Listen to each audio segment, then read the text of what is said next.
A tiny beetle that's running riot in South Africa. Now, well, the poly-phagous short-hole borer has made its way to South Africa from Asia, and it's killing our trees. Well, Professor Marcus Byrne is from Wits University's Zoology and Entomology Department. He joins us to tell us about this problem.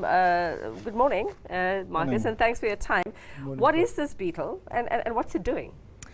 It's actually an amazing little animal. If it wasn't eating our trees, we would be fascinated by it because it's what's called an ambrosia beetle. It's an animal that lives in a symbiotic relationship with a fungus, and it carries that fungus with it wherever it goes. And it implants the fungus in a tree, and then it feeds off the fungus. Unfortunately, the fungus can make trees very sick or can kill them. So it's a completely natural animal doing its thing. It's just moved into the wrong area of the world. No, okay. How did it migrate here, do you think? How did it come here? We don't really know, but the thing is we live in a globalized, connected world where we shift goods around the world literally on a daily basis, and it probably came in on pallets. Okay, and how fast is the infestation happening? That we don't know. It was picked up, I think, in 2016 in the Durban Botanical Gardens, and it appears to be spreading fairly fast. So we know it's in Johannesburg, we know it's in Knysna, we know it's in Bloemfontein. So there are little lights flicking on all over the country, but I would imagine it's actually moving fairly fast. So harmful to trees, Marcus, but human beings, no direct impact, other than that, of course, we need our trees. Yeah, yeah. Okay, are there particular trees? I mean, we've got so many beautiful indigenous plants in this country. Are there particular ones that it's targeting, or it's pretty much indiscriminate? Well, as its name suggests, poly-phagous means many eating, so it can attack many trees. And at the moment, the host list is over 200 species. So that includes indigenous trees, and it also includes many of the alien trees and foreign trees that we've used in our cities as landscaping. Wow, well, I'm just looking at some info here. It says this beetle is smaller than a sesame seed.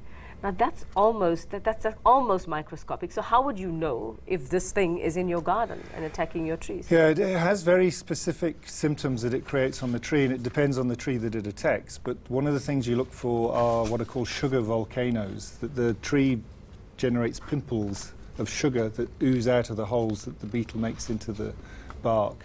And that's one way you can tell it's there. Depends on the species of the tree. The other thing to do is to just look at the surface of the bark and look for tiny holes that weren't there before. So they're like mites almost? They're bigger than that. Bigger, I think sesame seed is a bit of an exaggeration. More like a peppercorn. How do you stop it? You can't. We have to manage it. And it's like many of the other organisms that are in the country. We are very indiscriminate in the way we move goods around the world, and we're not careful enough of how we screen the material that transports those goods. So we've got hundreds of alien plants in the country.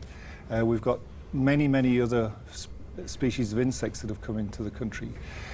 Ideally, we should improve our border screening of material, but that's very difficult. But once it's in the country, we have to manage it. We're never going to get rid of it. So once it bores itself into a tree, is it a death sentence for the tree, or can you save the tree? It's not a death sentence necessarily, and it's one of the things we don't know yet. And that's what we have to do, is work out a species list of these are completely susceptible and will die, and these trees will be able to resist it, and we can probably manage those. We could use insecticides, and we can, to control the insect itself, but if you just think of the volume of insecticide just for one massive jacaranda tree, there's no way you're going to be able to treat all the trees in Pretoria. So we have to take it literally on a case-by-case basis and take out damaged and dying trees, and then be very careful what we do with the wood, because once the beetles are in the wood, we can then transport them to a new place with the wood. So the management of this is going to be critical, but it's going to require a lot of common sense, that we manage the wood, we manage the trees, and we only use insecticides on the trees that we really think are very important to preserve. Now, Prof, our environmental safety and health kind of sectors are aware of your research. Do you share it with them? Do you highlight or red flag this situation with them? Absolutely. In fact, the main area of research, or the main group doing research in this, is the forestry group at Pretoria University. They're called FABI, and they are superb. They're world leaders in this. So they're working with the forestry and tree industry to see what they can do about it. The Johannesburg City Council is aware of it. They've been in discussions with us and FABI about this. So people are aware and they are trying to do something about it, but it takes time, and we really don't know what we're dealing with yet. You know, the ground is moving beneath our feet. Okay. Thank you very much, Prof. Yeah, it's quite a serious problem. I mean, a tiny beetle, and they say dynamite comes in small packs, so